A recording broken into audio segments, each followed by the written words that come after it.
What's up, everybody, and welcome to the Press X Podcast, episode 106, your weekly podcast for gaming news and opinions coming at you each and every Monday at noon Eastern.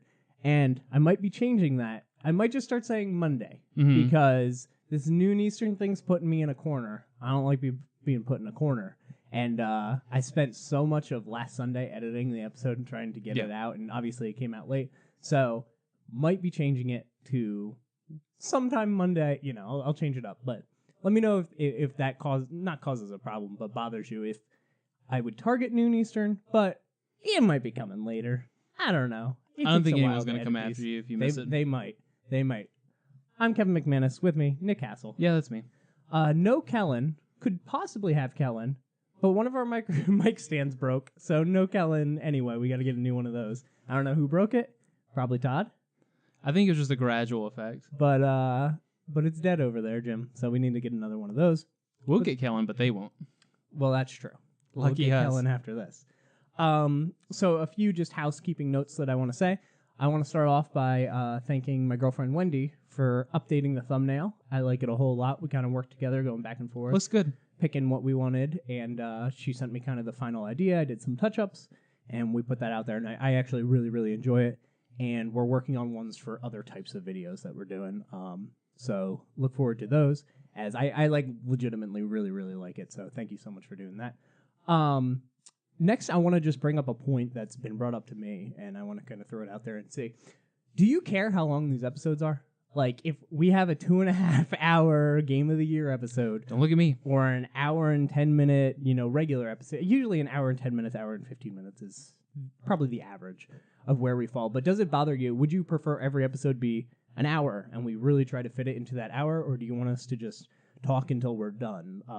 Let us know, because I can kind of curate the show and force it into that corner, into that box if we need to. So just let me know if it bothers you that we're like, oh my god, this episode's 2 hours and 15 minutes. Why? And we can kind of adjust accordingly. I think the only things that come under that sort of scrutiny are like TV shows, movies, stuff like that. Because like you shut everything else off and watch it. But this like podcast, most people just kind of leave in the background noise. Unless they really like to look at us. I agree with that. I personally, when I listen to podcasts, if I see a 2 hour podcast, I'm like, woohoo! I don't need to touch the thing for 2 hours. That's awesome. But I know some people are like, 2 hours, I can't even touch that. Like, I don't have time to deal with that. So let us know if it bothers you or if you're fine with it, whatever your opinion on that may be. With that said, this episode we're going to be doing our most anticipated games from 2018, but also this is kind of back to the structure of a regular episode where we're doing news and releases. There's stuff to talk about. Yeah, we're kind of back. So with that said, let's start with what we've been playing. I'll start off. Okay. I have a lot. So we're in this low. I don't think I'm going to be interested in a game until like March. Yeah. Which is nice. Well, I shouldn't say interested, but be like hardcore getting a game that's going to be long until like March. So I've just been hopping into things. So hop back into Hellblade, trying to get that platinum. I missed one trophy. You dying there? Yeah. You're doing what I did last week. Sure did. Hellblade got you all choked up. Trying to do what I missed one trophy. And you have to go through the entire game to get that trophy. So that's a little unfortunate, but I'm having a good time going back through it. I just kind of do, if you were to break the game into chapters, I'm just kind of doing a chapter every few days.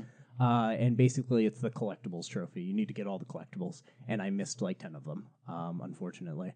So I noticed they tell you how many you have, but it's not like, these are the collectibles and these are how many you have. It's kind of like things light up, and if they light red, you missed it, and if they light white, you didn't. And I didn't understand that until like halfway through the game, and I was like, oh crap, I missed a bunch of stuff. So anyway, going through that, getting the platinum. Next, I've been playing Nier for the PlayStation 3. I picked that up because obviously I really liked Nier for the PlayStation 4. Did you? Quite a bit. So I've been going back playing that game. I really enjoy it. I understand what people are saying. It's an awesome story, it's an awesome world, and then it has this like lukewarm combat. And they just were like, hey, Platinum, fix the combat. And we got a great game. Like, that's what it took. So you need to get past the fact that the combat's but I'm having a lot of fun. The voice, it's a little bit more, I can't really say it's more over the top than Automata, but at least the voice acting and everything is, because they're not like these static android characters that don't have emotions. They're way more emotion-filled characters. So still super early, only a couple hours into that, 5 or 6 hours. So still early on, enjoying it a lot.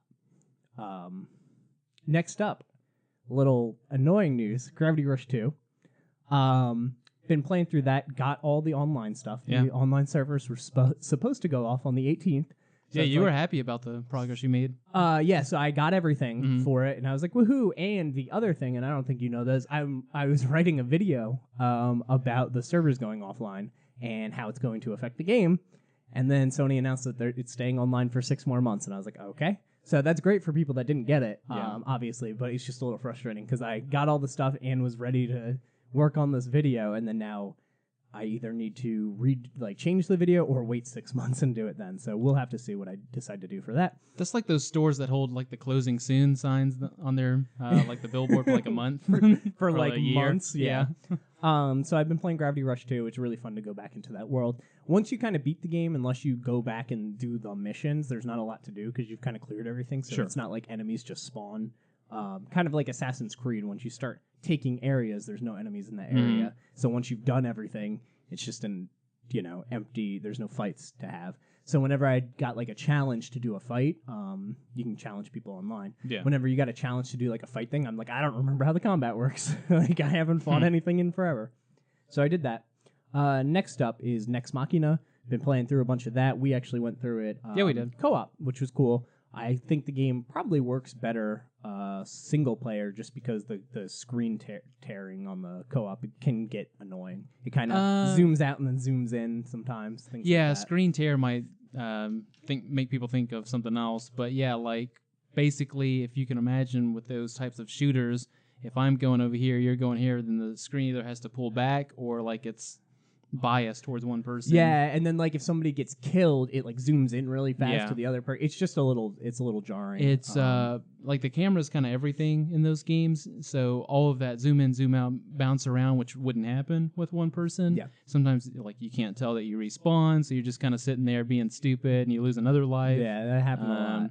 And then there was one boss we ran into where they put a status effect over you in a certain like ring, and our rings can touch each other and kill each other. So that made it during that particular part, we couldn't be near each other at all.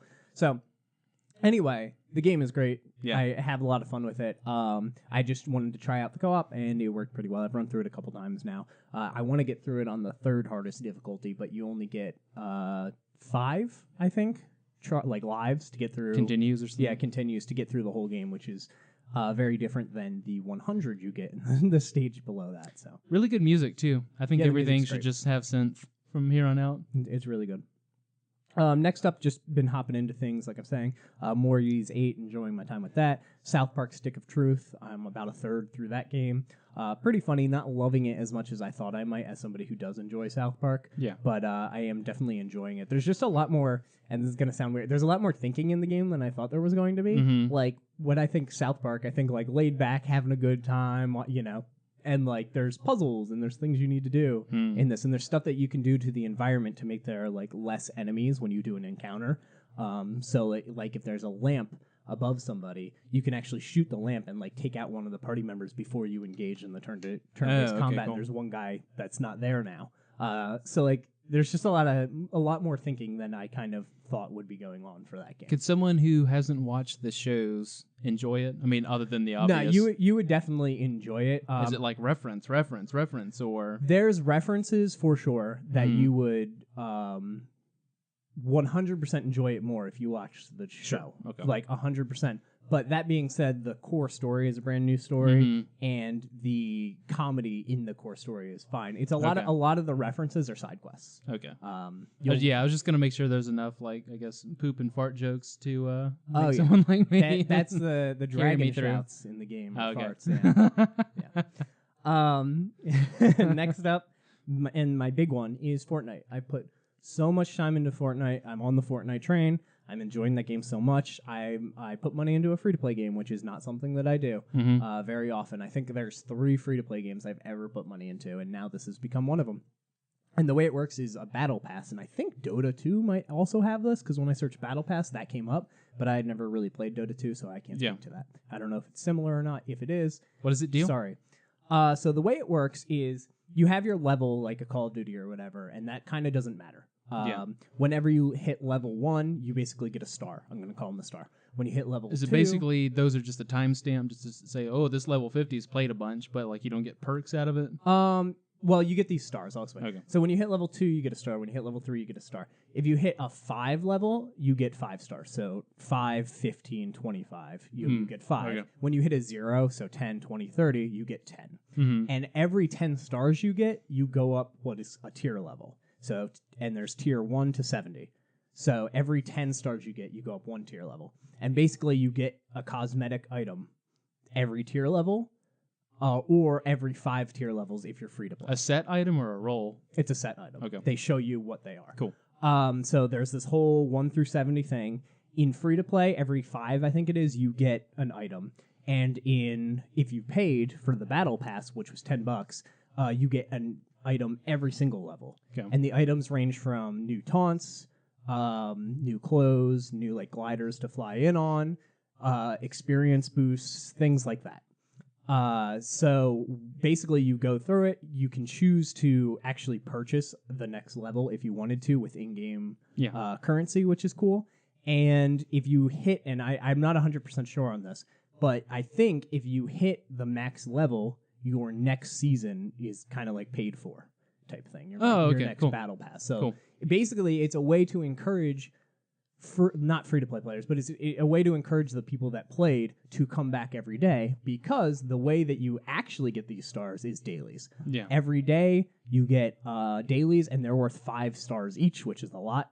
It's worth a level. And if you're a Battle Pass member, you get an extra daily. That's one of the perks of being a Battle Pass member. So you're coming back every day, you're playing, and you're setting this goal to finish so that you can do the next Battle Pass next season, which ends February 20th, I think. So you have a while to get it. I did it because I really like the outfit for level 56, and I did some math, some calculations, and I figured out, even though I'm a month late to the party, I waited a very long time to buy this. Yeah. I figured out I could hit level or tier 56 by then, and that's the one that I really want. So, yeah, I'm all in on this Fortnite. I've gotten a lot better. Like, I'm getting, 2 wins a night now in the victory royales. Me and my sister played, who she doesn't play video games, and we won a game somehow. She didn't. I don't even think she fired a gun. She carried you, basically. Yeah, I literally don't think she fired a shot that whole time.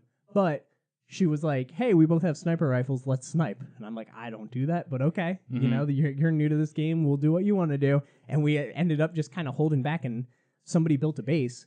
I put my sniper on the base to kill them, and like somebody ran up and killed them, and then took over the base, and then somebody ran up and killed them. Yeah. And it kept going until there was only 4 people left: me, her, and their team. And I could see from a distance they were healing. And I was like, I'm just going to run up. And I ran up and shotgunned them, and we won. I was like, woohoo! Nice. But anyway, I'm getting a lot better. I'm getting a lot more aggressive. I'm going after kills instead of hiding from, like, if somebody comes by, I'm, aggressively pursuing them instead of passively trying to hide from them. Like, you can get 2nd place, 3rd place, 4th place easily hiding, but you get 1st place by being aggressive and collecting all the best stuff and then just picking off other people. So that's how I've been playing recently. Yeah, I like especially like the Dark Souls of the world, that you don't feel like being aggressive is the right call, but it pretty much rewards you, and you're supposed to end up playing more. Yeah, the thing is, people panic when you chase them down. Like, and I always, when I'm trying to explain it to people, I'm like, what happens when you get shot from far away? Yeah. You freak out. You're trying to orient yourself. Maybe you're building walls. You're trying to figure out where you got shot from. And I'm like, now I'm the person shooting at people from far away and making them freak out instead of being the person who's getting freaked out by. Yeah, so, just a proactive versus reactive. Yeah, and it's been working really well. Thoroughly enjoying that game. It's a phenomenal free little battle royale thing. So that's about it for me. Mostly Fortnite, but dabbled in some other things. I'm using my time, like basically taking a little vacation from video games. Obviously, we have the time to before new ones start rolling in. I'd say end of the month is when like Dragon Ball and Monster Hunter. Yeah, a couple other things start rolling in that might catch my eye. But for the most part, just watching some things, enjoying some movies, kind of going through some of the Christmas stuff that I got for the most part. But towards the end of the week, Thursday-ish, Friday, I started playing Assassin's Creed Origins. How's that? Like it. It's actually a lot different, it feels like, and I can tell that, them taking their time to make some changes, make some creative design kind of calls on the game really helped. The thing that got me really early on interested in it is that everyone's saying it's the new Witcher, sort of thing, like kind of the re-raise of what Witcher 3 did. And I wouldn't say it's quite there yet. I'm only 5 to 10 hours in the game. The big difference that I noticed for me is that in the old Assassin's Creed games, I didn't have any issue being like, 30 guys, I'll go take them on. This one's combat is a lot more like For Honor. Obviously, it being Ubisoft makes a lot of sense that that kind of system is still there. To be honest, it kind of like Hellblade, kind of like what the new God of War looks like. That seems to be the, I don't want to say new trend, but that's leaking into a lot of games. That kind of squaring off one-on-one, changing your target, and like more technical and stuff. So I went in gung ho into like this all. The enemies in this game are level-based. You can see their level above them. So that was kind of a change, too. This one had red skulls everywhere, and I just charged into a base because I'm used to Ezio. I'm used to, these other guys who can just flip and dash and dodge and just stab people left and right. And I had no issues ever, even on some of like the hardest difficulties in the other games. I died fast doing it because, the enemy AI, I guess, is really good in this game because you have people flanking you above with bow and arrow. If you pull out the spear, all of a sudden you have guys with swords charging you like from the sides and from the back. So like if you pull out the big heavy weapon, everyone pulls out the fast weapon. So while you're kind of swinging this big like battle axe or mace or something, there's getting little stabs in on you. And obviously they're going to die, but the guy, like their little captain or whatever, is going to kill you because you have 2 health. That's cool. So people respond differently, and, like I said, I would have the big mace or the spear out, and then I would go, okay, well, maybe I need the sword.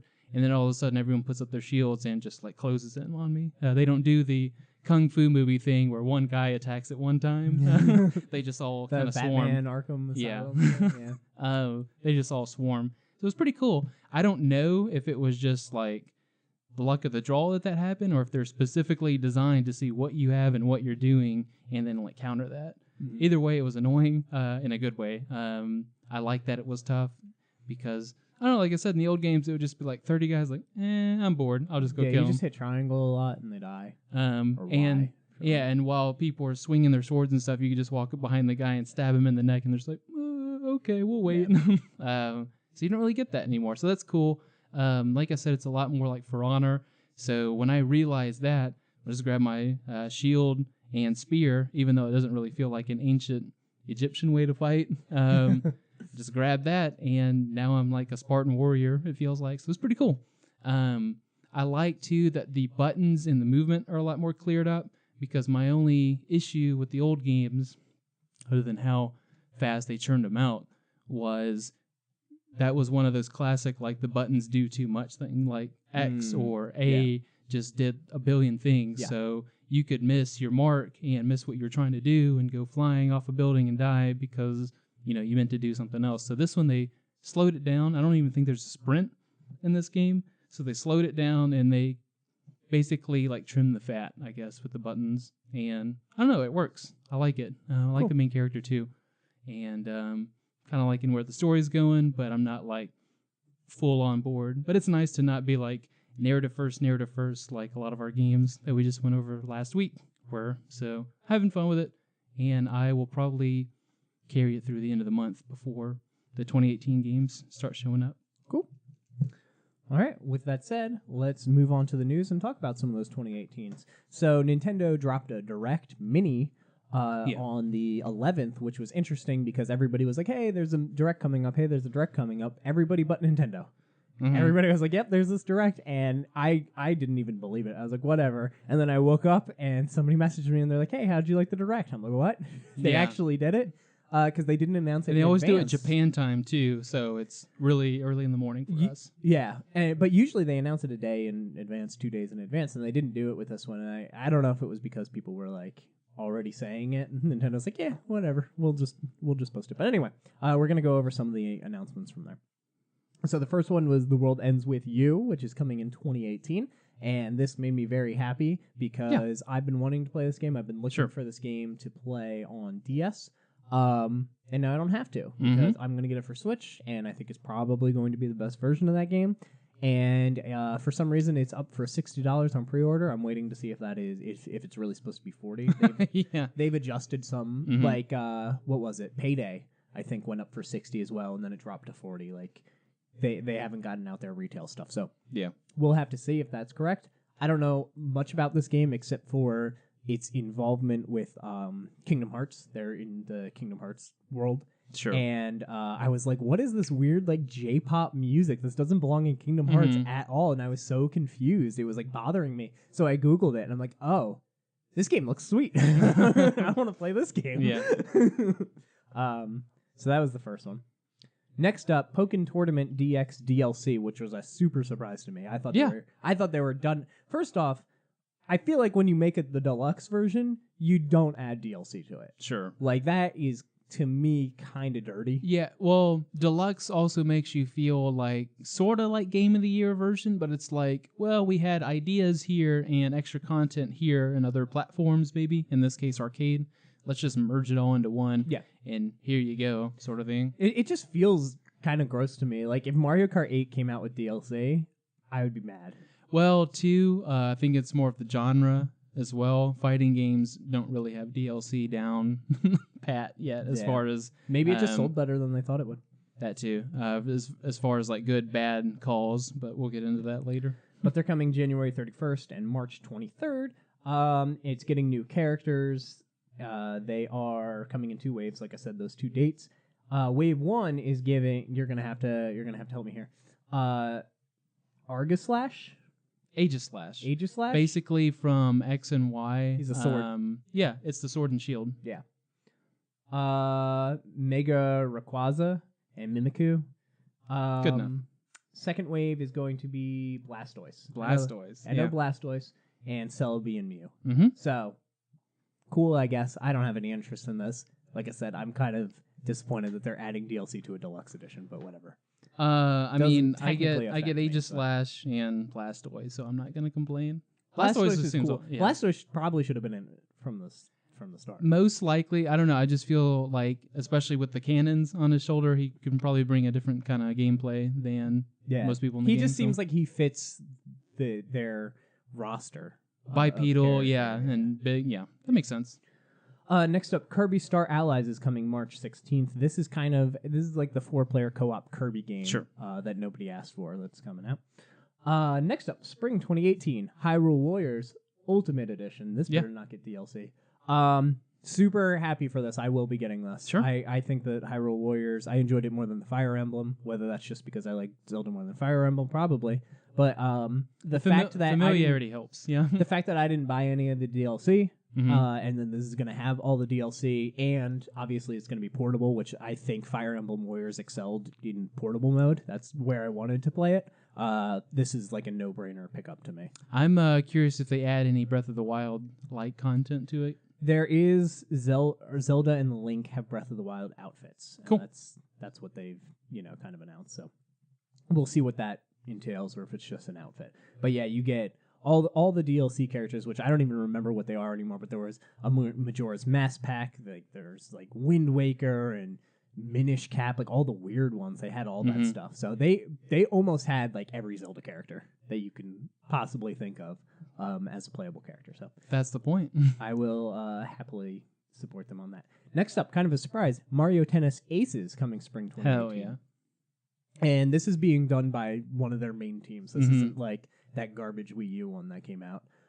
So that's exciting. Yes. I personally don't care about Mario Tennis. I'll totally play it if we bring it over and play, but I'm not going to get it. I want some sports games. I want the Wii Plays or, whatever, Mario Strikers. 1, 2 or Switch?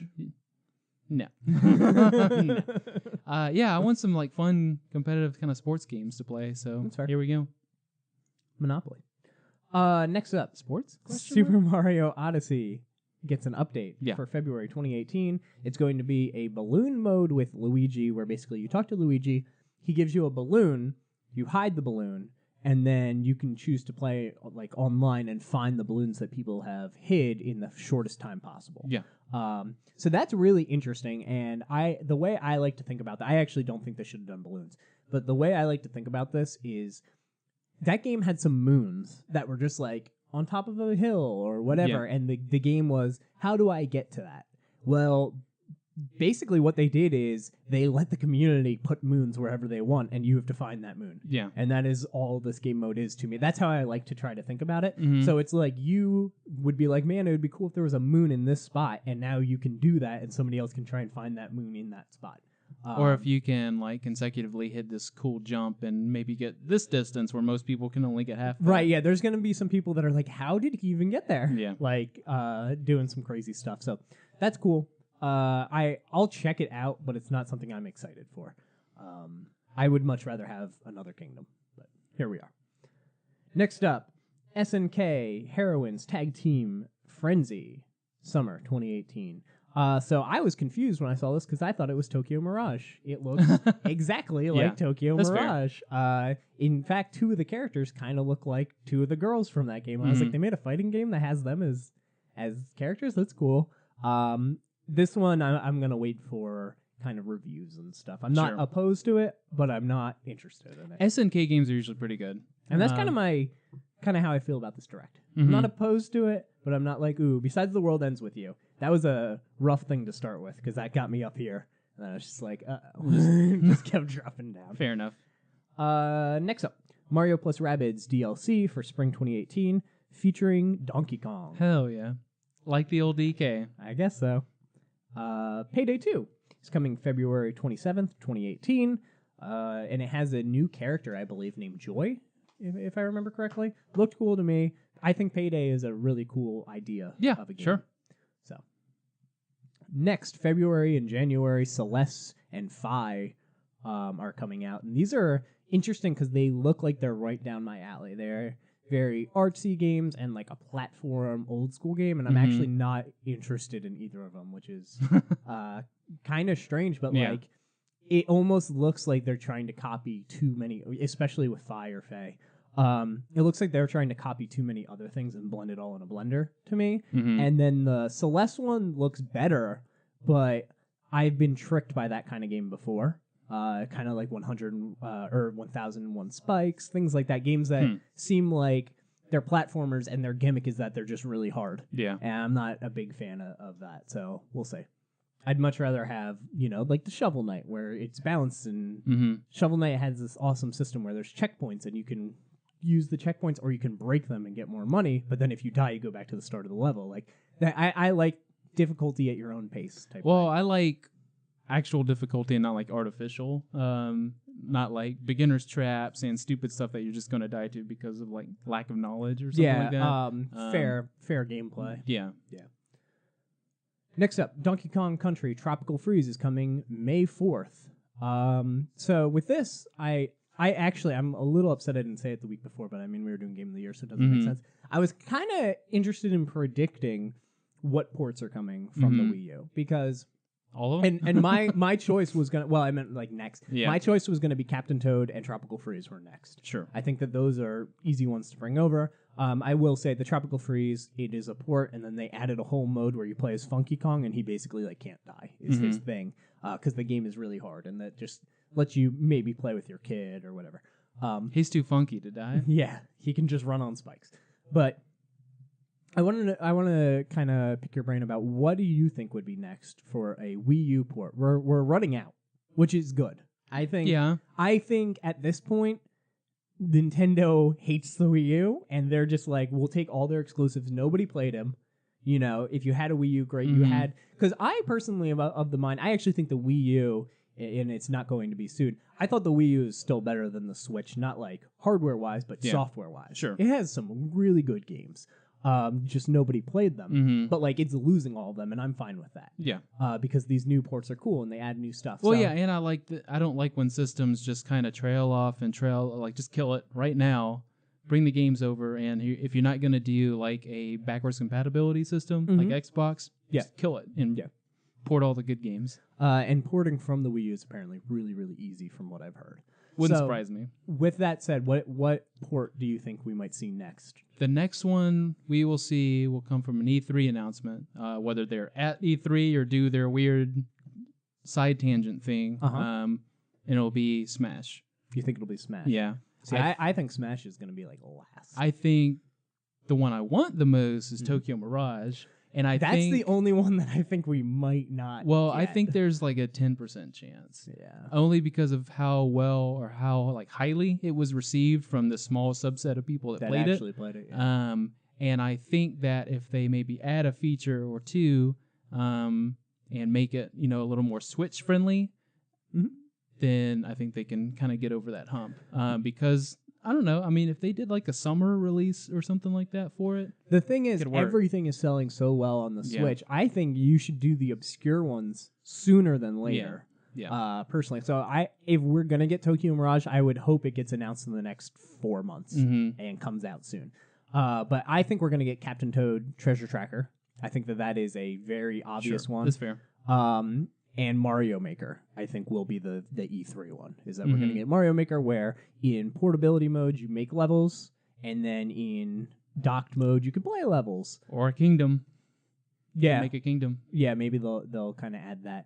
And then just some other ones that I think we will see is obviously Bayonetta we're getting now. Yeah. Super Mario 3D World will probably pop up. I think that one is going to be way down the pipeline because Odyssey's still hot. Maybe once Odyssey's DLC is done, we'll kind of see that one. It'll probably be like a tag team sort of announcement where, I mean, they like to do not really triplets, but it's like, hey, here's Mario Maker, here's 3D, whatever. Sort of like that, like a tag team sort of announcement. But I don't even know what's like Hyrule Warriors was a big one that's now coming over. Like there's not too much left. Star Fox Zero, I guess in theory, will probably it would get rid show of up. Every single problem with the game. Yeah, if what if they release Star Fox Zero and they're like, there's no motion controls? Do you think people would be like, yeah? Yeah. Most people don't even want to play it because the poor guinea pigs that had to play it for their jobs or whatever had to sit through that mess. Yeah. But if they make it Switch motion controls and not as bad, if they lighten up, or just say it's optional, then that's there you the go. keyword. So yeah, I think Captain Toad will probably be next. Just a small one that they can announce and be like, and it's coming in less than a month type thing. I don't remember if we made it any of our predictions for this year, but if Smash isn't announced at like E3, I think that's it. They're working on a new one. I think they also have a problem because they named the game stupidly. They didn't name it Smash 4 like they should have. They named it Smash 4 Wii U, Smash 4 3DS, and then you have to make like Smash 4 Switch and then a new Smash that's also on. It's just kind of weird and confusing. And I also think they're in a little bit of a spot where if they port the newest Smash, they have all these third-party characters, and the next one might not have them because we've seen that happen where we lose characters. The next one, sure. And I think they might get a huge bunch of complaints and stuff. But I honestly think the reason we haven't seen Smash yet is because it has that 8-player mode, and I think that would destroy the Switch, and they're trying to figure it out. Because if you think about all these ports and the Nintendo games, like, they say what you will about, like, Zelda runs fine. It has hit issues, but it runs fine. But if you compare that to a lot of third-party games, those things run great. And I think that's what Nintendo is doing with these ports. I think Smash, they're having trouble getting it to run 60 frames, all those characters going on. And that game's frame rate is much more important than Odyssey's or Breath of the Wild. Yeah. Like, if it's busted in that account, then don't even put it out, sort of thing. So we'll see. And then the big one, the final announcement, Dark Souls Remastered coming May 25th. This is also coming to all the main consoles, Xbox One, PlayStation 4, PC, and the PlayStation 4 is getting an exclusive collector's edition that has Dark Souls 2, Dark Souls 3, 3 I guess wouldn't be a remaster, but remastered, and it comes with like bookends and all this stuff. It is crazy. It's currently only in Japan. People are expecting it to come out here. It is $450. So, pass. Most Souls fans, like really big Souls fans, price doesn't matter. The bookends are sweet. It's just 2 bookends, and one has like the knight on one, and I think the other side's like a dragon or gargoyle or something. It's so cool. But I'm down for this. This is where I didn't care about it. I might hop in. I didn't care about the Switch portion of this announcement. No, I want it for PS4. That's cool for everything else, though. Yeah. But yeah, that collector's edition is awesome. If it does end up showing up, I won't import it, but if it does come up here for a little bit more value, I guess, a little better price, then I will be conflicted. I mean, I would buy just a set of 1, 2, 3 and like something cool, like steel books or anything like that. Give me that, and I'm totally on board. Next up, that's it for the Switch releases, by the way. And I think it's okay. I think they called it a mini because it is just okay. And just 14 minutes. Yeah, you can't be like mad at them for it. I'm still expecting. The thing is, they kind of like they use their big hitters, right? They use Zelda, they used Mario. Like, what's next? Pokemon is an option. There's a rumor Metroid's coming this year. I do not believe that. Yeah. I really think we're getting an Animal Crossing. I think that's going to be their or Pikmin or something like that. Pikmin doesn't need 2 years of hype. Yeah. So we'll see, because I'm actually a little bit worried. I mean, you can do these porting things, but I'm a little bit worried about people with their Switches because they did use Mario and Zelda already, and those are their big ones. Yeah. So minus Pokemon, we'll have to see what happens. Next up, real quick, Insomniac's Spider-Man is being played through by the team. They started play testing earlier this week. They've been playing it, every day. That's kind of at the segment that they're at right now, is playing through the game, make sure everything works. Yeah. Brian Horton of Insomniac says that he's playing through it on his third time, and he said, each playthrough has taken multiple days. Long night ahead of me. I'm going back in, though. So Spider-Man's fully playable. That game is, quote-unquote, done, you know? And when do we see it? It's good to hear, though, for sure. When's this game coming out? Probably a J month, June, July, something like that. It's interesting. Rumors, God of War has a date on the PlayStation Store now, retailer date of the 22nd of March, which is way sooner than people thought. Some insiders are saying that the game is done except for voice acting translation. So I think it was like... I forget, but like they were dubbing the game basically in another language. That's a good sign because that's late in the game. But it's done. Yeah. So if that game, like next week, they're like, and it comes out in March, it's going to be a huge announcement. So we'll have to see how that develops. But yeah, Spider-Man and God of War coming probably in the next 6 months. I'll take it. It's crazy. Yeah, it's crazy. Next up. This is a fun one. Dissidia Final Fantasy NT DLC characters have been teased. They will be 2 girls and 4 boys. And I like this. I wish more companies do this. Like really tease who it could be, and you could kind of figure it out. But at the same time, that makes me go, that means they're working on all 6 of these characters, right now. Like, they know that, and that's kind of crappy. The only ones I don't like is when it's like a silhouette, maybe like a... Injustice. And like an Injustice game, and it's...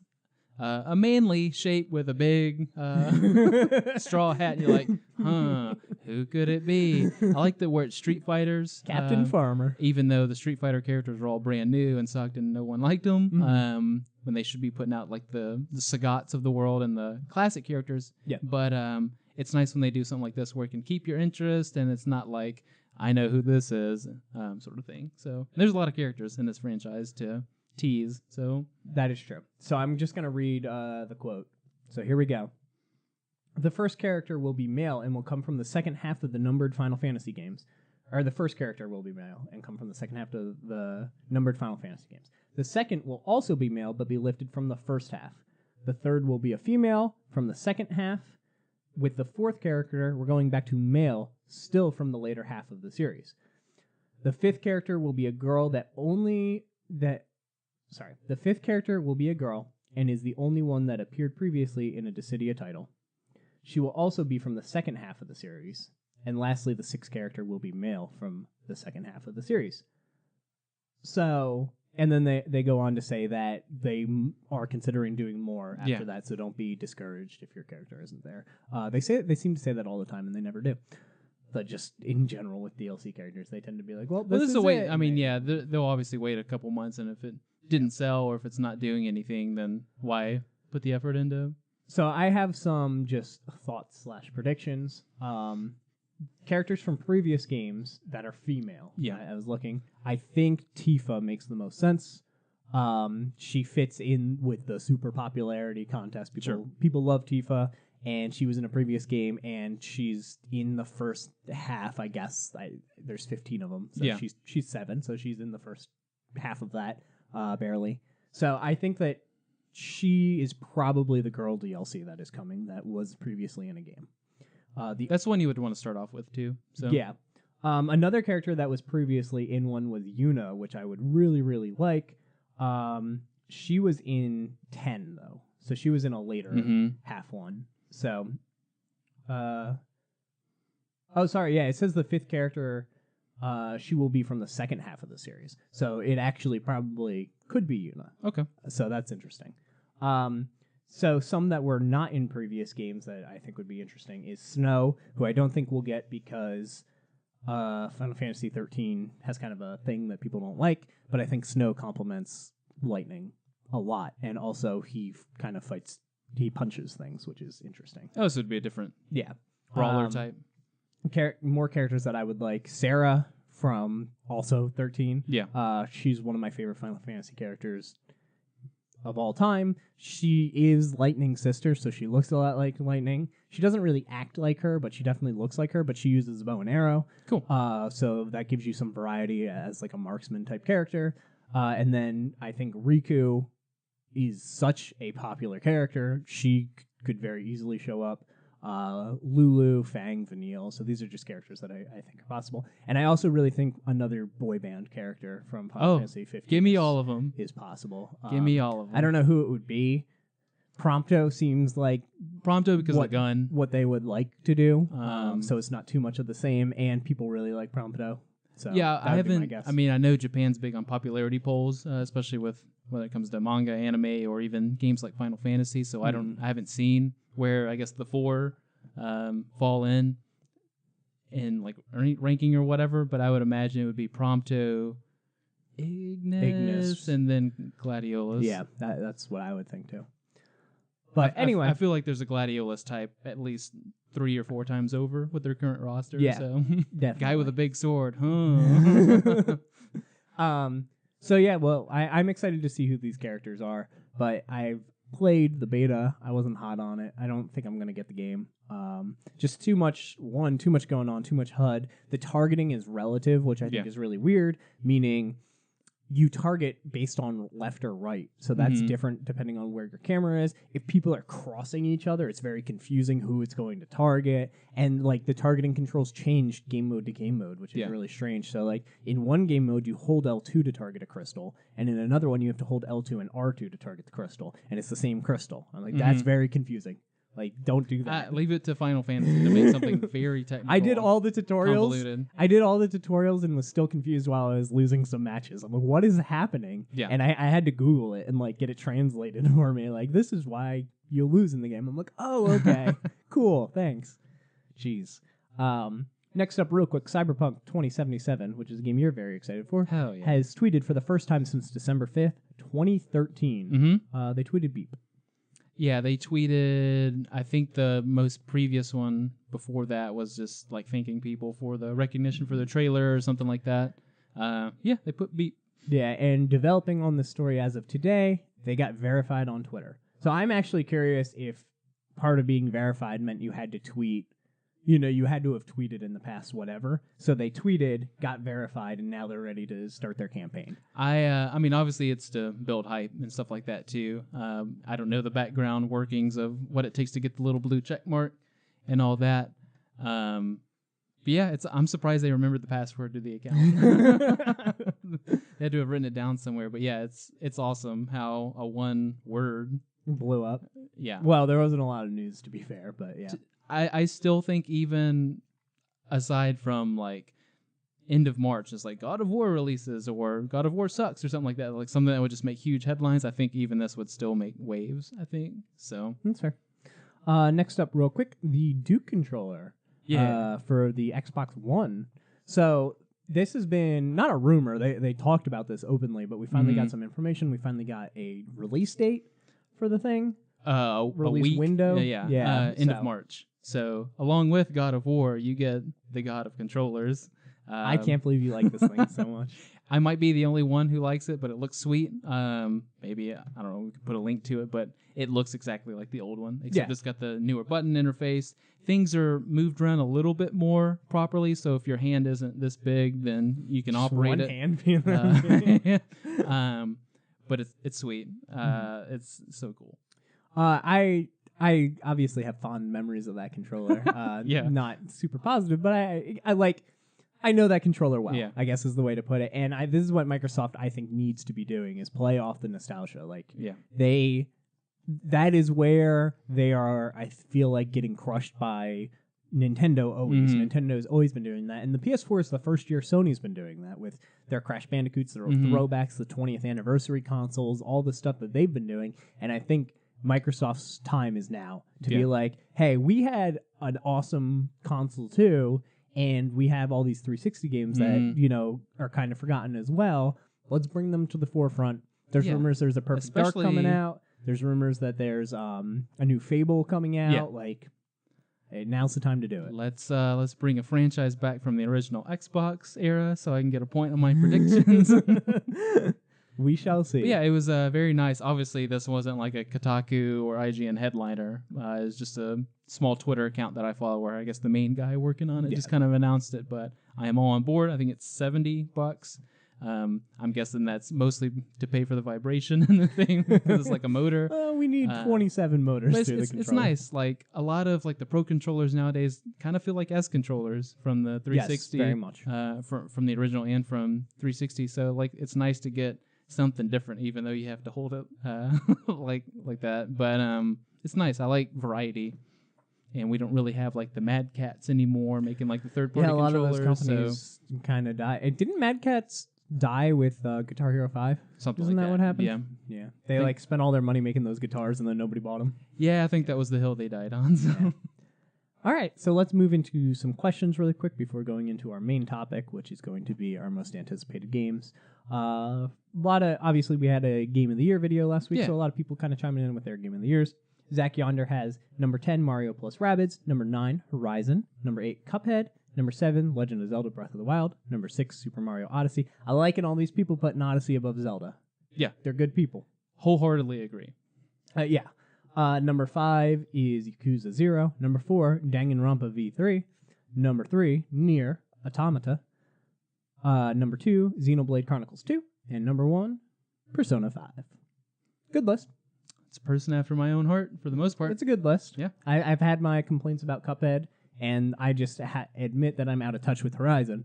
But I think the good thing about like Cuphead, at least, is that it did bring people who wouldn't play that sort of genre, like me, into it. So it might not be the best and brightest of the genre. Yeah. So it might not be the best and the brightest to showcase, like, the skills that you might need or the gameplay that some of these better games would have, but it's like just pulled people in, so it's probably the best part of it. It's true. And then next up, World End says, Neo was my game of the year till I played Persona 5. I lived in that game for 140 hours and didn't even 100% it. Persona 5 is definitely my 2017 game of the year. 2017 has some crazy long games. Neo took me 150 hours, plus without even doing the DLC, Persona 5, 140 hours.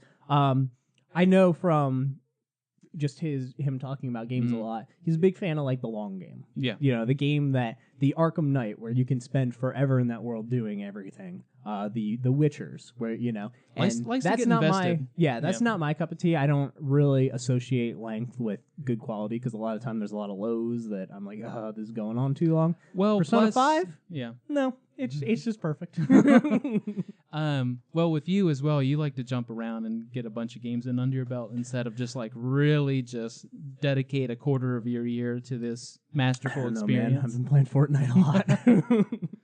Well, I mean, when things are more prevalent. Yeah, for sure. But I like that. It seems like Persona 5 is, not surprisingly, the correct choice. Our fan base, we do a lot of Persona stuff here. Captain Persona shirt. But it seems like Persona 5 is definitely our fan choice game of the year as well. I think you meant absolute choice, but... if we were to elect one as a group, it would probably win unless Kellen magically played Nier and has strong feelings about that. No, they don't fix the PC version, so I don't see that happening. So let's move into our most anticipated games of 2018. So I basically just have a list here, and we're going to go over a couple of them. Let's try to keep it brief on each one because there's a lot of them. But there's a lot of unknown, so there's not really a lot to talk about. We'll get there too, but there's some dated ones. So let's start with them. The Inpatient, January 23rd. This is the PlayStation VR Until Dawn prequel.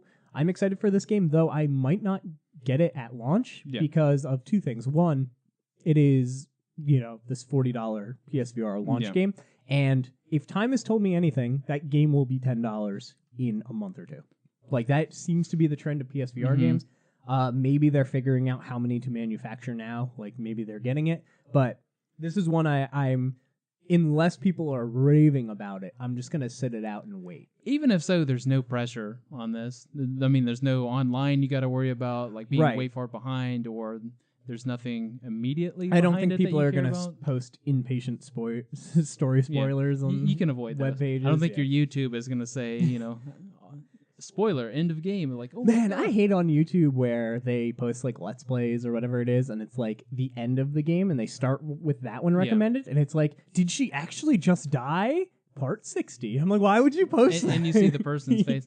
I hate that, and I listened to maybe one Persona 5 song before the game came out. It's like, because you listened to Persona 5, here's the end. Like, what? Why would you suggest this? Yeah, that happened to me with listening to a song. I was like, oh, this soundtrack's really good. And then there's a song where the title could be considered spoilery if you don't know the context. And then it had a photo of a character. And I was like, no, that just got spoiled for me. And then I played the game and it was right song, wrong character photo. So I was just waiting for this character to reveal something that never came up. Yeah. I was like, all right. Anyway, next, Dragon Ball Fighters, which is actually the correct pronunciation of the game. Yeah, I wish it was Fighter Z. Because it sounds much better. Sounds like the show. Correct, but this is PC, PS4, Xbox One, January 26th. Still not happy about their DLC plan. Like I said, fighting games, they are the worst culprit, I think, as a genre. Shooters can sometimes get it right. Like Overwatch can kind of do loot boxes correctly, but Star Wars Battlefront, there's some other genres that kind of mix up, what's correct and what's not correct. Fighting games is just like across the board, just bad. So so for the far. most part, like Smash is probably the only one where I feel like it was like $5 a character, and I think it was like $6 if you got it on 3DS. And it was also like $5 for this character from PlayStation showing up, something like that. So. I'm still salty that he wasn't in All Stars and he was in Smash Brothers. But it looks phenomenal, and everything about it is sweet until you just get to that like kind of griping about paying $35 extra for 8 people. Yeah. So other than that, if you can get over it, like I don't like being able to get over it. One. Yeah. But fighting games are cool to play early on in the year, I think. So. Yeah, before people figure it all out. Sure, that too. Yeah. And everybody just uses the same character. Hopefully that doesn't happen with that game. Next up, kind of a fighting game, Dissidia Final Fantasy NT, January 30th. Yeah. So I've given my thoughts on this. I don't think I need to jump in, but I'll play it. I think it's going to be it's hard to solo it, sort of like you did, where you just have you're at the whims of whatever random person you get matched up with. I think if like a Yumi Craig, Yumi Kellen, Todd, whoever played it, even if we got stomped, it'd still be more fun. Oh, absolutely. So it's just. And I still might pick it up when it's cheaper. Sure. There's some concerns about it. There's loot boxes in this game. The story content is unlockable through the multiplayer. That's how it works, which is very strange. So we'll see if that's how it is in the final release too. That's how it is in the beta at least. So we'll have to see. I get the cool edition pre-ordered at least, but I think if I had to choose between one, I'd still go Dragon Ball just because it's more streamlined, smoother, and it's got the whole anime thing, which is kind of cool. So I agree. Next up, Final Fantasy XII Zodiac Age is coming to PC February 1st. Really like this because I didn't finish it on the PS4 just due to massive quantity of games from last year. I think I've got enough time I think I got enough time. If I get it on PC, I can steamroll through it. You can run it at double speed and stuff too, right? So. Yeah. And I think it'll probably have cool mods and stuff like that. So support from the community. So that's true. Next up, Shadow of the Colossus PS4 is coming February 6th. I don't know if I really have to talk too much about Shadow of the Colossus. It's nice to get it back. I haven't jumped in and seen what all they're changing, what all they're adding. Not much, which is good. Current look versus old look, it's like a side-by-side comparison. I don't care. I just want it again. I haven't seen if there's any cool collector's editions or anything like that. I don't think so, and I'm surprised about it. Yeah, I'd really like a steelbook for this, but For sure. I'd Especially, I actually want them to do the same exact collector's edition idea, which they did for a while. Horizon had steelbook, statue, in-game stuff, game. statue. Yeah. Last Guardian had steelbook, statue, in-game stuff, game. And Uncharted had steelbook. Like, they were doing these, they were all $120. Like, they were doing these set collector's editions that I thought was awesome. Feels like God of War should have that too. Yeah, exactly. But I would love if Shadow had that, because it would be really cool to get the Trico statue, whatever the Shadow statue is going to be, and then hopefully E3 2018 we get the Ico recreated. Yeah, it would be cool to have, like, I don't know, a 10-inch, 12-inch sort of statue. You see you and down with here. the little guy. Yeah. Oh, that would be really cool. You see you down here, and the just the big Wander. Yeah, I like it. Next up. And I'm so happy that you highlighted this one. Secret of Mana remake. Yes. PC, PS4, Vita, February 15th. For the love of God, don't get this for PC. Please get it for PS4. Why? So we can all play it, because it's 3-player. Okay, sure. GameStop also has a physical edition of it, which is nice. I could get it for PS4 and PC probably, and not care too much. Yeah. But yeah, I was thinking about it, because we hang out in a group of 3 a lot. And there's Dragon's Crown we went through, and there's not a lot of games that are these 3-person games. Yeah, one of my favorite genres is kind of just dead for the most part. There's still a little life, a little bit of beat, I guess, in the heart going on right here, but yeah, for the most part it's dead. So I like to cling on to anything that's relatively good, and this is a good one. Yeah, this, just so people know, it was a Super Nintendo game or Super Famicom game. It's very much like Zelda Link to the Past, actually. It's like a top-down one, but it's this multiplayer experience, which is really, really cool. So I've played it on Super Nintendo. So I played it. I'm totally happy to hop many back moons ago, but it's awesome. Next up, Bayonetta 1-2 Switch. I shouldn't say it like that. Let me redo that. Bayonetta 1 and Bayonetta 2 are coming to the Switch. Yeah. February 1st. We don't want the crossover with Bayonetta 1-2 Switch, where you gotta count how many. Well, some game modes wouldn't be too bad, but I digress. This is awesome to just go ahead and play those again in anticipation for 3. I agree. Next up, Bravo Team coming to PlayStation VR March 6th. This is also done by the team who did Inpatient, Until Dawn, etc., etc. This is their Army of 2, 2-person co-op shooter. We haven't seen much about it, which has me a little bit concerned. But and another game got announced for it that people have been raving about, but we'll get to that eventually. Yeah, cool. I like the studio.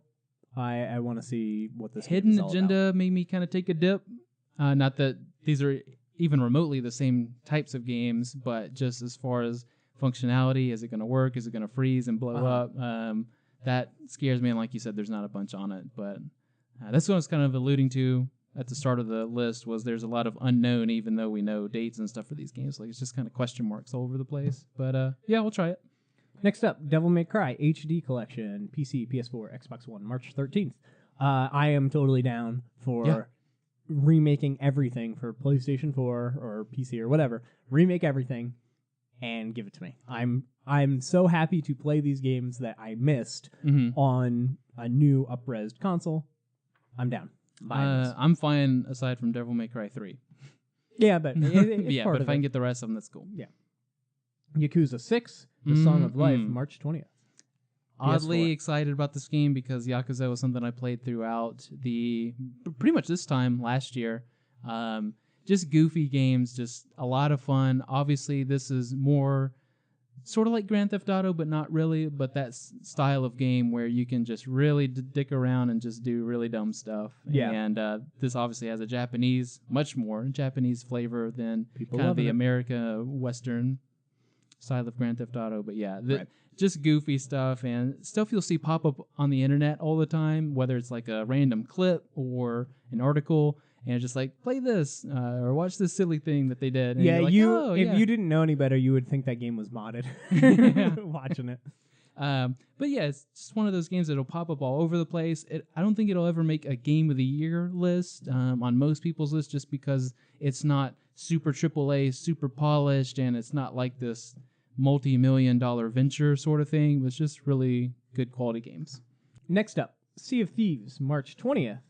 PC, Xbox One.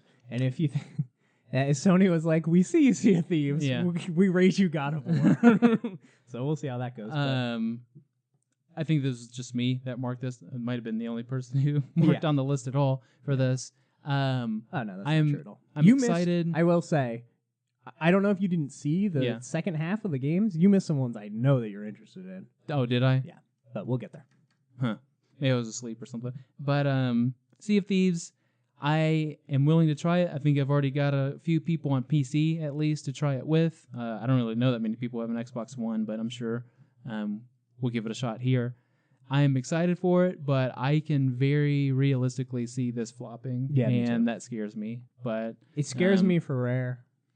Yeah, that's what it scares me most for, and for, I guess, the livelihood of Xbox. So maybe Kellen's prediction will come true. But no, I want to like it, and I want it to be at least just okay. It was good. At least that. But man, I'm scared. We'll see though. Yeah, this is just one of those games that I personally don't really care for very much. Those like, oh, it's this multiplayer, do whatever experience, like kind of like the Minecraft-y Ark style thing. I'm just not. Minecraft is a good. I'm just comparison. not really into that stuff personally. So honestly, what you get out of it is who you're playing with. Yeah, that's definitely true. Next up, A Way Out for PC, PS4, Xbox One, coming March 23rd. This is the the Oscars guy at the Game Awards. The best guy. So this is a co-op only split screen game that you can play. You play through the entire game as your characters, split screen the entire way. You're going on your own journeys. You're in different environments. I'm curious how it's going to run. When you buy the game, you get a second copy free to give to somebody so you can play online with them. Super awesome. I will be picking this one up. This one is actually, I don't know if it's my most anticipated. We can ask that at the end. Like, what's the one game that you want the most? But it is up there, honestly. I'm very excited. Bold prediction. The end of the game, you fight each other. I think the final boss fight is you killing the other person. So that's cool. Next up, Ni no Kuni 2, Revenant Kingdom. I like it. I like this game's style, at least from what I've seen so far. I've been wanting it to come out, but it keeps getting pushed and pushed and pushed. Yeah. We just talked before this off camera, said it'll probably get pushed again because of things that seem to be coming out around this. Yeah, it reminds me of, what was it? Gravity Rush 2, Last Guardian, and whatever their game was for that. I feel that like year were all coming out Final Fantasy 15 maybe. Yeah. They were all coming out the same week, and people were like, that's the same audience. What are you doing? It's right now I feel like it's just dodging other games. I don't feel like there's anything in its development that's making it do one of those like, oh, we fixed it. Oh, we might not have fixed it as much as we thought, so we need more time sort of thing. I think it's just one of those, oh, here's a comfortable spot, and then it's like Final Fantasy 15, God of War, and it's like, maybe not so good. We need to move this. I think it's at best right now from what we have, unless another conference comes out between now and a couple weeks. I think it's best suited for like a late May or like a June. Its January spot was perfect. I wish it didn't move. I do think that there was something, because I don't think it should have moved out of January. But now they're going. What everybody's scared of, and I think what God of War was scared of before they put they haven't officially done it, but before they put their flag in the ground, I think they're scared of Red Dead. Yeah. I think they're scared of God of War going, here it is, and then Red Dead going, we're here, and then God of War going, crap, now we need to either delay it, which makes us look bad, or we're going to get cannibalized by Red Dead. Like, we got to figure out what to do. I think when the fall was kind of up in the air, because now E3 is more of the what's coming out this fall sort of platform, which I like. Nope. I like that. It leaves me kind of hanging at least. But but even though I just said end of May, early June, like that might be Red Dead spot now. So hey, very well. I think Red Dead might come out E3 week. But Red Dead and Ni no Kuni isn't the same fan base. Yeah, so I agree. Next up, Far Cry 5 coming March 27th for PC, PS4, Xbox One. I'm excited. Other than the obvious like social commentary and stuff like that, I think it's going to be, I think they've had enough time between Far Cries, because it's sort of the Assassin's Creed thing where it's just one after the other, after the other, after the other. These games, at least recent years, have always had really good villains and stuff like that. So I think it'll be fun. looking forward to the setting of the game too. That it's like more Americanized. Yeah, backwoods. this is the first one I've cared about. Yeah. I'm still probably not going to get it. Once again, I don't really buy third-party games. Sure. Maybe when this drops to $8 on Black Friday, as they do with those early releases, and then Black Friday, maybe I'll pick it up then. Small meaningless prediction. I think it'll be the best rated one of at least since like 1 and 2 way back in the day. I could see that. Yeah. I could see that. I was going to argue it. 3 is kind of the gold standard still. But Blood Dragon seems to be like the fan favorite just because of the style of it. Well, yeah. Yeah. But I think this will be the highest rated one. So next up, Final Fantasy 15 coming Windows Edition, early 2018.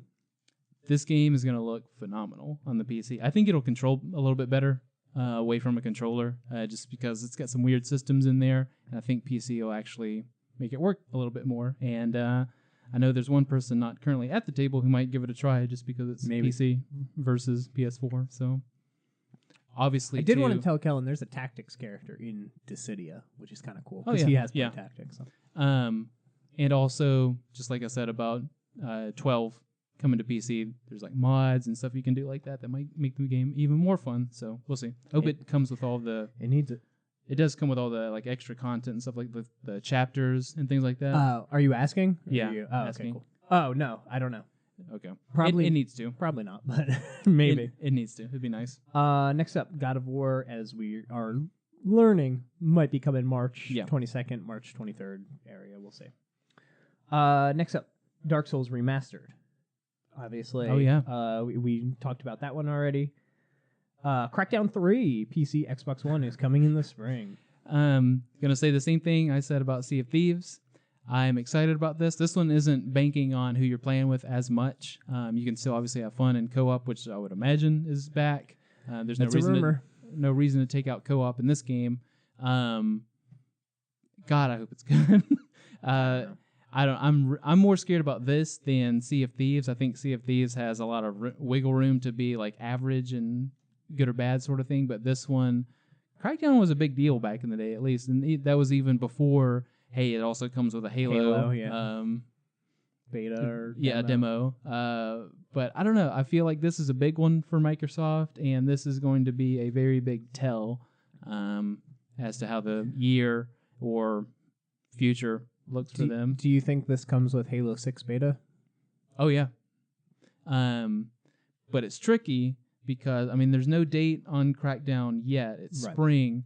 So what they might do, it would be kind of cool. It'd be really awesome actually, if they left the announcement until E3. Yeah, that's where I think. And then they did some sort of like it's coming out this week, and if they do move that date to this week, like the E3 week, then I'm just gonna be like, Halo 6, here it comes. I think you just have to do that because the Duke controller, and I think they're going to announce maybe some sort of series for Xbox coming back. I think that's sort of the nostalgia you want to hold on to because everyone remembers Crackdown for the Halo demo, and then like, oh yeah, this game was like oddly fun, and it was a nice change of pace from Grand Theft Auto, which is not the hottest game anymore, but it's still still current and relevant. It's still the best-selling game. Well, not the best, but overall maybe. Yeah. But it's still top 10s every year, which is crazy. Crazy. So I think this is a good time to strike at it. You're not really going to take much away from that juggernaut of a game, but I think if they do it like that, if they kind of throw some nostalgia in there, then it can be more of like the 80s sort of Metacritic. But it's got a cool demo, and it had this cool announcement. Yeah, we'll see. I think they have to treat it right. I don't care about this game, but I am nervous about it. We'll see. But if they just go, oh, it's like mid-April, here you go, then I'm just going to be like, oh, well, they were on that really cool idea. Yeah. Next up, Red Dead 2. Not much to say about that other than this will most likely be the quote-unquote best game of the year. Hyrule Warriors Definitive Edition. We talked about that already. Zone of the Enders, the second runner. Sure. PC, PS4, PlayStation VR, Steam VR coming spring. I'm excited for this. I like the idea of bringing older games to VR. Skyrim proved to me that it works, and I think that anything continuing that trend is interesting, and let's see what happens with it. So I'm down for some Zone of the Enders VR. even though Konami is the worst company ever, blah, blah, blah, Oh, blah. sure. They're doing something new. This doesn't seem like a cash... Like, I don't think VRing something is a smart decision. Like, that's a more brave decision. So well, see I how mean, it goes. just your audience is limited. Yeah. Compared to every other platform. Next up, System Shock Remake, PS4, PC, Xbox One. System Shock, people love that game. People talk about the twist in that game, which I don't know what it is because I haven't played it. But like I've been saying, you remake something that I haven't played, I'm probably going to buy it. So I'm excited for that. Not bad. Next up, Mega Man X Collection coming to PC, PS4, Xbox One, and Switch in the summer. I actually beat Mega Man X4 last night because I couldn't fall asleep. Turned it on my Vita, ran through X4, whatever. Hey, it's a good idea to use Mega Man to fall asleep. So I finished that game, and I was like, man, I really enjoy these X collections. It's interesting if it's going to have X7 and X8 because those are PS2 games. Yeah. So you'd have Super Nintendo, PlayStation 1, and PS2 games all in this collection. But they're also like the PS2 ones are 3D, like not good perspective, whereas the other ones are all side scrollers. So it'll be interesting to see how that goes and what features they add and, rewind time or save states, things like that.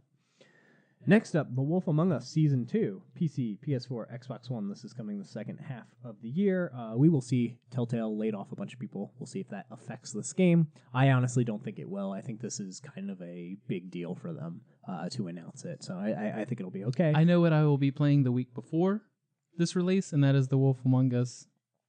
Have you never played it? Correct. Oh, it's really good. It's really, really good. It's one of those... It's my favorite...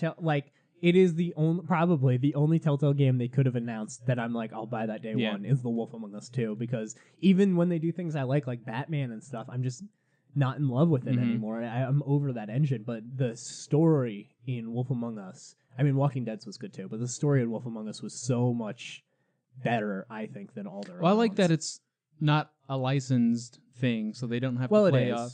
It's a comic book. Okay, well, it's not something massive like Batman, massive like Game of Thrones, Walking Dead, at least at the time when it first started coming out. I like that, or Guardians and Borderlands stuff too. I like that it's kind of their own thing and it's more associated with Telltale rather than... Yeah, they definitely, the comics look like it now type thing. Like they influence the comics a bit, so that's cool. Next up, Monster Hunter World coming to PC in the fall. Yeah, I'm going to skip the console version. I think I've got a solid at least one person to play with. I don't know how a solid one. Well, I don't know how big the co-op is. How many players you can play with? I know 4. It's at least 4. Okay, I can scrounge together a few people between now and then as well. I'm sure Kellen too would play it. I know the controls from the demo and the beta, whatever it was, felt a lot like some of the games me and Kellen are more used to. We realized it was Sega, right, that made this, or Capcom, sorry, that made Capcom. This. So we were like, oh, okay, that's why it feels like Dragon's Dogma sort of game style, where you wouldn't think a monster slasher game would have like really tight, rigid, and slow controls. And I think it'll work for PC. So I'm waiting for the PC edition. I think I can get a few people to play, and that's another one of those. Yeah, the game can be like a 7 or an 8, but if you're playing with the right people, doing some just stupid stuff, that's where it can jump up to like a 9 or something like that. So yeah, I wasn't hot on the beta for that game. I played it with my niece, and we finished. We did a couple rounds of it, and we finished. And she goes, "We'll get it from the bargain bin." I was like, "All right." Next up, Mega Man 11, PC, PS4, Xbox One, and the Switch coming late 2018. Super excited for this game. I got the Game Informer magazine. It was the cover of the January edition. I actually went into a GameStop and I was like, "Hey, can you like sell those issues?" And she's like, "No, they're subscription only." And I was like, "Oh." And I made like a really like kind of a sad face, and she goes, "Just take it." And she took one off the shelf and gave it to me. And I was like, "Really?" And she goes, "Yeah, just leave." And I was like, "Oh, thank you so much." And I was walking out the door, and she's like, "Consider subscribing in the future." And then it made it look like I stole something from the store. And not only that, it was raining out, so I like put it in my jacket while I was walking to the car. I'm like, "This looks suspicious." Who's gonna steal Mega Man stuff though? So they'll probably just be like, just you take it. Anyway, I read the article, very interesting. I have a lot of faith in the game after reading that. Not that I didn't from the trailer. The trailer looked good, but the first thing they did was, first off, it's headed by somebody who played Mega Man or worked on like Mega Man 5 and such. Second, he made his whole team play the entire Mega Man series separately Yeah. before they even started work on the game. And then the first thing they did was recreated a level from Mega Man 5 in the new art style to make sure that it felt correct. Then once they did all that, they started working on the new stuff. I was like, that's a cool way to make sure it feels right. But yeah, he made them all play it, and they all kept a notebook, and then they went to a meeting and they discussed the game. I think Game Informer is the only people who have actually played the game, and they played through 2 levels. Poor guys. They played through 2 levels, and they know like the robot masters and stuff Sure. like that showed up, and they got to use the new power. And there is a not hidden, but there's a mechanic that they are not telling us about that is in this game that we don't know about, and apparently it is very fun and complements the game, but it will be revealed in the future. So Sounds like a gimmick. we will. I think it's more of a help new players thing. So we will see. Next up, Anthem, PC, PS4, Xbox One, late 2018. There's no way this game's coming not out. I'm glad you agree. It'd be nice if it did, I guess. That would obviously be the rival, theoretically, to a Red Dead or a God of War, if it's good. Oh, I disagree. That's why I said theoretically, and with quotations doubled up on it. It should, but I don't know. There's no way. It's 2 things. If this game comes out in 2018, it's not going to be great. If it is great, it's not going to come out in 2018. The thing is, EA is known for pushing people to release things early, and then it's bad. Like that was literally their story in 2017, and we'll see if it's their story in 2018. This is BioWare, and I think if this is bad, BioWare is in huge trouble. As EA is so like, you're closed down, and you're closed. Everybody's closed down. Like EA loves closing down studios. So obviously, I said that reductively, but they do close down a lot of studios. If this one slips, I would be nervous if I was working at BioWare. Next up, Spider-Man from Insomniac. This looks cool. I like Spider-Man quite a lot. I like that it kind of feels like Batman, Arkham Knight. They're pulling in these villains, and I'm interested to see their interpretations of them and all of that stuff. Give me a release date. I'm on board with this game. Fully on board, and I'm glad it's not like MCU based where they have to do certain things. It's their own project, their own ideas, so they can. Yeah, Disney did a good when they were like, well, minus the Star Wars stuff with EA, but they did a good where they were like, hey, unfortunately we're closing down our game studios, but we're gonna work with Insomniac to make Spider-Man. We're gonna work with Square Enix to make the Avengers. Like they're cherry picking people for these projects, and I think it's smart. Next up, MechWarrior 5 Mercenaries is coming to PC. So I went and looked at this game because I didn't even know it existed, and it is a MechWarrior PC game. Obviously, I'd prefer it on Xbox with that love that it could get, but very similar to how I jumped into Unreal when I found out there was an Unreal on PC. Oh, there you go. I will totally hop into MechWarrior. I hope there's like a $300 joystick setup where you can feel awesome. Steel Battalion style. Next up, Medieval Remaster coming to PlayStation 4. I'm super pumped for this. This is one of those remasters. I actually wanted a new game, but a remaster is a good start. Sean Layton got on stage. He was talking about it, and he said, this is kind of my initiative to PlayStation. I've been wanting to bring back these old franchises. I got Crash Bandicoot. I brought back Wipeout. I brought back, Patapon and Parappa the Rapper and Loco Roco. Like, I'm bringing these things back and updating them. The next one's in Medieval, and it's coming 2018. And I was like, sweet. Did it. Really like Medieval, so that's awesome. I still think it could work really well as a modern-day Bloodborne, but the game is more of a comedy than, all those games are so serious. Like, make a funny one, basically. Next up, Dreams for the PlayStation 4. This game has me a believer. People crap talking it, me included. I was like, whatever, blah, blah, blah, blah. They got out on stage. They played the game for like an hour on stage. It's really in depth. It's really interesting. It seems really cool. I think it'll be fun to mess around with. They played back the PlayStation VR stuff. It seems like that's more of a secondary thing. It's not a VR game, main feature, which I think is smart. This game needs to sell a whole bunch to justify its 7 years it's been cooking or whatever. But yeah, I'm totally sold on it. Next up, and a fun, I believe, I don't know, Naughty Dog's put out more games and stuff. At least like 3 years ago, Media Molecule was actually, via Metacritic, Sony's best studio. Like if you average all the games together, Mini Molecule actually had the best track record, so that's interesting.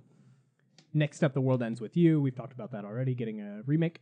Following that, Code Vein coming to PC, PS4, Xbox One. This is anime Dark Souls. Yep. We're Dark Soulsing everything. This one is anime Dark Souls. It looks like it literally just steals the formula and,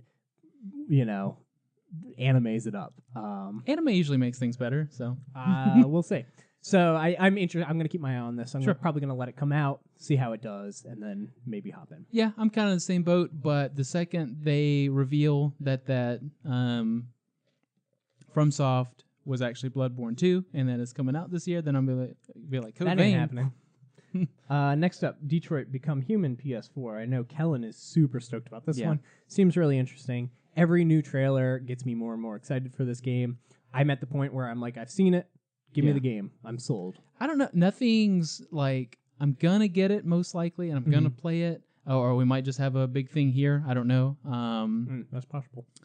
But I don't know. Nothing's just like grabbed me by the balls yet and just been like, you're playing this game. Like, get excited, get pumped. For me, as soon as they did the story with the android who was like a housemaid, and the child and the dad like abusing her, and you could step in and stop it, or you can do what your actual role is, which is not do anything, or I really liked that. I think I actually liked my interest in the 3 trailers. There's the first one, there's that one, and then there was the third one where it had like the revolution stuff going on. Oh yeah, like the anarchy. I think my interest is, I won't say plummet, like it's not that far, but I think I like the first one the most, and the one you're talking about, and then the third one the least out of the 3. I agree that the anarchy one is the most generic plot line you can do for androids. Well, especially too because I've played so many Deus Ex games, and I'm just like, what's the difference here? But if I look back at that first trailer, I'm like, all right, I'm good. Yeah, there's the one with the guy holding the girl at gunpoint on the rooftop, and you need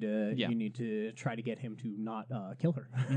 Yeah, so that one was the one where I was like, Detroit Become Human. I'll pencil that in. Yeah, so the way I plan on playing this is I'm going to play the androids as they're designed. So the detective android, I'm going to try to be the detective. The housemaid android, I'm going to do the housemaid stuff. I'm not going to try to interfere. And are you going to cosplay the whole time too? So yes, you can really be in character. And the revolution one, I don't know, because I've always not liked that kind of story. So I've always been too lazy for revolutions.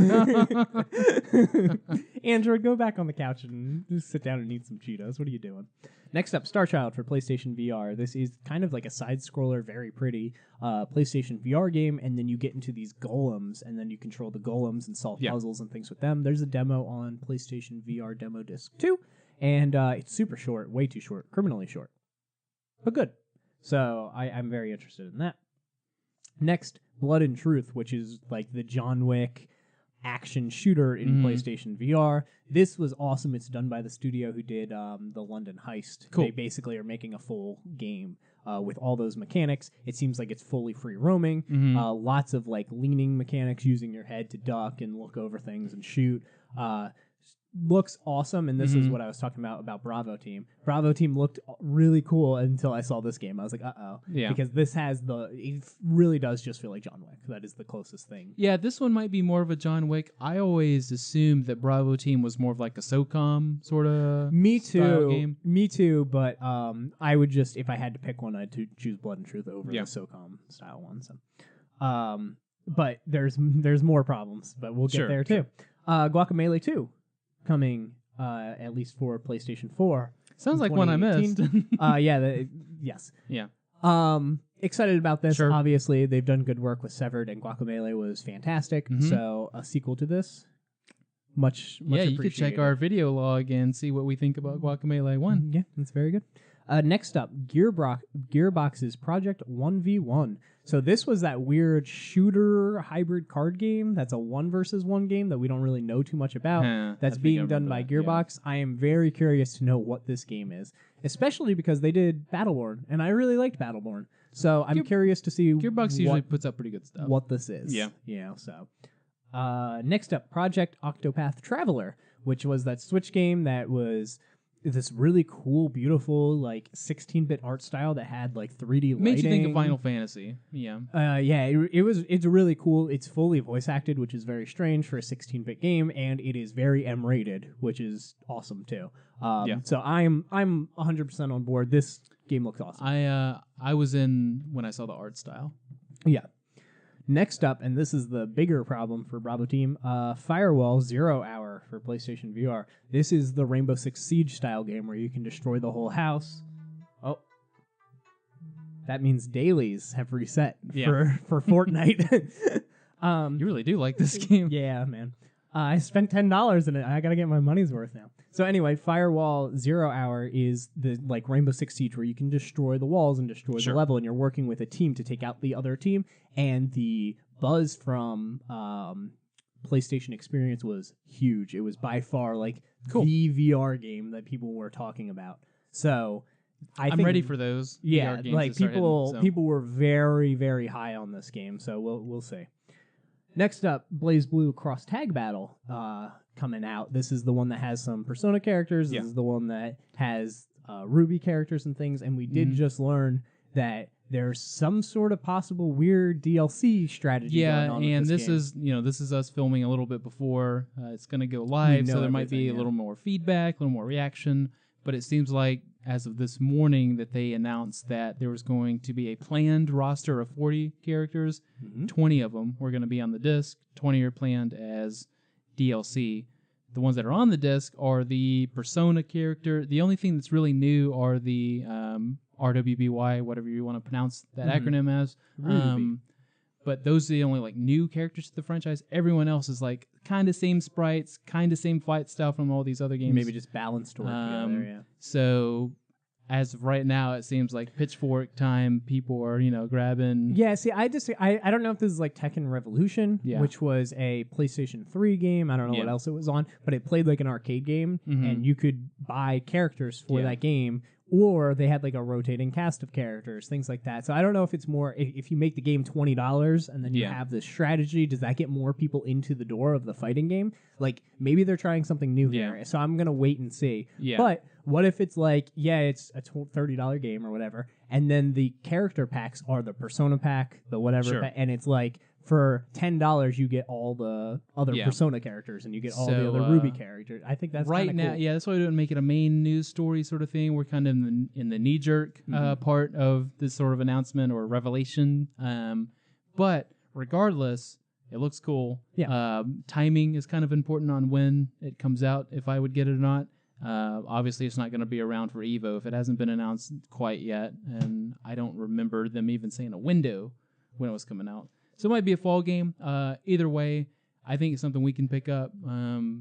Most likely we'll want to play the Persona characters, but there's a lot of cool franchises that they're bringing into it. And I don't know.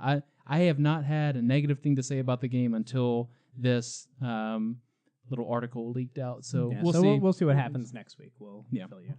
And then these are kind of the probably not coming in 2018, but they're technically on the list. Shin Megami Tensei 5 for the Switch. Oh, that. I probably started to look at the most likely nots and just like didn't do anything with it. Obviously, I would be all aboard for this game. Persona's, it's gotten me back into maybe I should play the Shin Megami games. I've played a few of them, but this one being on a handheld console, but also on a docked big screen would seem really cool.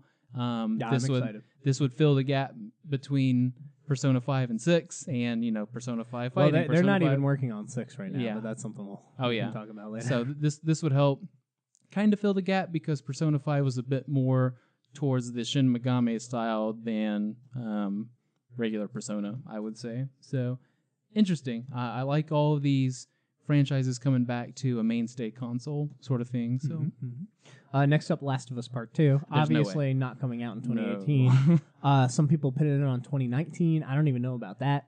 But we'll see. It's playable. We know it's playable. We know we'll see it at E3 played. Yeah. We can deduct stuff that. I'm like 11 and a half months early, but I think it's going to be Last of Us and the wonderful Kojima game coming out in the same year. 2019. Yeah, so that's the next one, Death Stranding. I actually think we do get to play this game this year. I think we get a demo. I think we're Sure. going to get the PT style playable teaser for this game. Has this no year. effect on the final game or final, product, but yeah, you get like a taste. Yeah, I think we're going to see a playable teaser this year just because Kojima's Kojima. Probably he says around he's being PlayStation Experience, maybe. That'd be cool. That or E3, but I think he's more of a Game Awards kind of man. Yeah. But yeah, so I think he's going to announce that. I think we're going to get our female character finally. And he said he's working diligently and quickly and not being, crazy working with that. But I'm we'll sure every asset, tool, resource that he needs, they are bringing it to him on a silver platter. And they saying, literally deliver. Do you know the story about the engine? They delivered the engine to him like on a platter with like an open box. Yeah. On a flash drive. Yeah. That does not surprise me at all. So, I mean, when you have it, it's such a win for him, and you have to imagine, because this is only a one-time exclusive deal. Yeah. This like PS4 exclusive thing. You have to imagine after this game comes out and does amazing, because everybody's going to buy it out of sheer curiosity, Sony picks them up fully. Yeah. Like, you have to imagine that. Beyond Good and Evil 2. No way in hell. No, it was nice of them to at least show us that it still exists last year. But yeah, there's no way. Yeah, I agree. The Avengers Square Enix project. From this list, most likely. So far, yeah, I agree. And then, but like, I don't even know what this is. This game could be canceled for all I know. Like, they haven't said anything about it. I think, too, the good part about waiting a while in their shoes, I know it's not strictly MCU-based, but it probably might benefit from it, is seeing how Infinity War does here in less than half a year. Yeah, it'll do fine, I imagine. But, probably taking some notes from that. And obviously, even though Square Enix, them being overseas, some parts of them at least, they can see, how it kind of does there and take some notes, basically. Is it the Hitman guys that are doing this game? I actually would really like to just do Perfect World situation. I would like the exact like Nier Automata situation where you take Platinum and you take Square and you mush them together and you make an Avengers game. Cool. I think that would be sweet. Mm-hmm. That's not going to happen, but that's what I would want. But there's no bonus for them getting this out quick, sort of thing. That's true. Yeah. Avengers is going to be here for a few years, so... Finally, from Software, Shadows Die Twice, which we're going to assume is Bloodborne 2. Mm-hmm. You think this could come out this year? Want it to. Desperately want it to. I think it's a February 2019 game. I don't... It always feels like a late fall game to me, is why I say that, because I don't want to wait till fall 2019. So, it'd be nice if this came out this year. I wouldn't hold a grudge, I guess, against them if it didn't. And then finally, a question for you and I: what game do you want the most? What game do you say? All right, and it can't. We won't do like Death Stranding and stuff because that would be my choice. Okay. Of the ones that are actually coming out this year, what game most probable? What game do you think you walk downstairs and they get to hand it to you? Mm-hmm. What are you picking? Do you already know yours? No, not at all. Shit. I have some thoughts, and to me, it's not God of War. I'm interested in the new God of War for sure. I'm getting it day one. I'm excited to play it. I'm not going to say I don't like the direction. There's a lot of people hating on it. It's not that I don't like the direction. I do like the direction, but I do miss the old thing too. Yeah. It's like a love-hate thing where I'm like, I like this new direction, but I really like God of War 1, 2, and 3. I don't know how obtrusive the kid's going to be. They've announced stuff. It's a 30-hour game. He is mapped to a button. He's with you the whole game. He fights himself off and can never be in trouble. That's what I'm saying. Like, if it's one of those they where compared him to Ellie from The Last of Us, where she isn't intrusive at all. Like, she does her own thing and just kind of. She's always throwing stuff at me. Oh, look what I found. Oh, take this. I'm like, leave me alone. Yeah, if it was one of those where you constantly got in fights and you see like an exclamation mark, like "Help! I'm bleeding out," sort of thing. Help me! Then I would be really mad at the game. I don't want to die. But I think there's going to be enough narrative aspects to it, especially with the I know mine. With sort of the Norse mythology sort of spin they're putting on it. I think there's enough to interest me there. I'll be ooh and ah the whole game. Mm-hmm. And obviously it's going to be stunning visually and all that, so it'll have sort of the Horizon aspect to it where it's the shiny thing to look at all year, because I don't think Red Dead's going to compete with it visually. Maybe in cutscenes and stuff like that, but But yeah, I don't know. That's like third on my list. It's probably like fourth on mine. Yeah. To me, I got my list. So that God of War. Next up would be Medieval's remaster. I really love what they did with Crash Bandicoot. I think it lived up to the remaster, and I hope that Medieval does the same. Mm-hmm.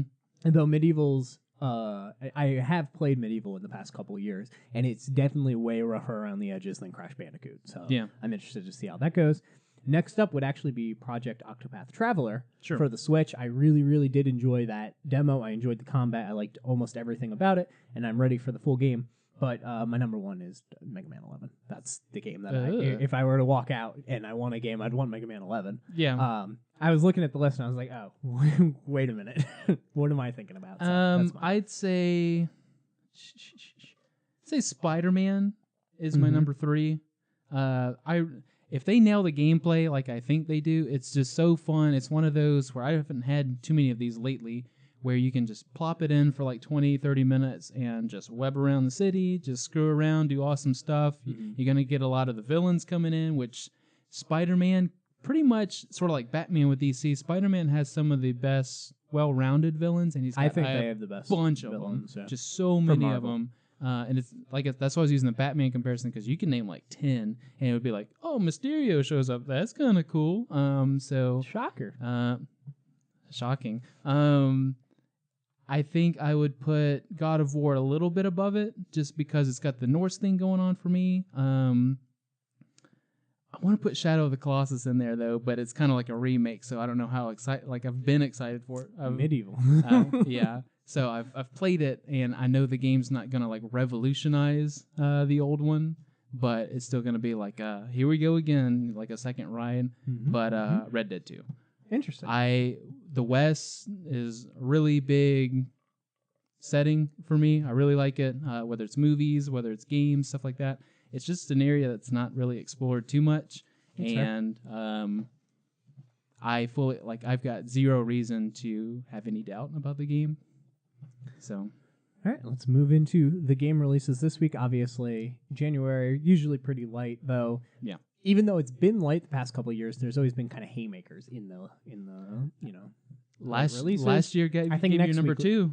I think last year gave me Gravity Rush 2. Oh, that's right. Yeah. Resident Evil 7 and Kingdom Hearts all in the same month, thing, which is kind of crazy.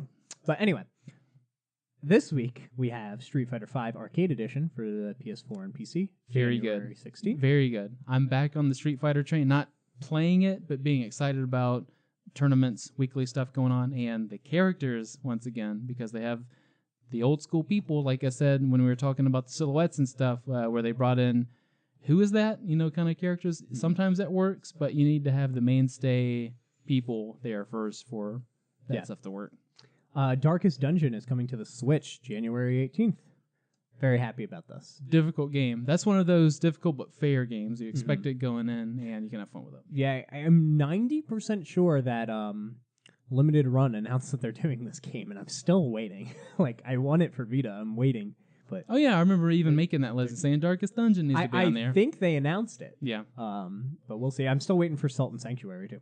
Next up, Digimon story Cyber Sleuth is coming to PS4 and Vita January 19th. This is the Hacker's Memory. I think this is a whole series. I think it's kind of like Sword Art Online, whatever. So this is the Hacker's Memory issue of Cyber Sleuth. Okay. I don't know. You're not a big Digimon fan? Oh, God, no. The only Digimon anybody ever knows is that orange dinosaur man. I don't even know any of them. I don't know his name, but he's like the main one. He's like the Pikachu. He's an orange dinosaur. Next up, Kirby Battle is coming to 3DS January 19th. This is basically Smash Brothers if the only character you could pick was Kirby. I'm pretty sure that's what this game is. I like it. So that's it for the releases. I think next week and the week after will be much more interesting. And that's also it for this episode of the Press X Podcast. Thank you so much for watching. Please let us know your most anticipated games in the comments down below. And why it's Red Dead 2. I don't think that's the choice our audience will make. I've got 2 people that we just talked about 30 minutes ago who said Persona 5 was Game of the Year, so... Persona 5, Red Dead 2 is not. I've got my guys with me. We're good. Thank you for being here, Nick. Mm-hmm. We'll speak with you next time.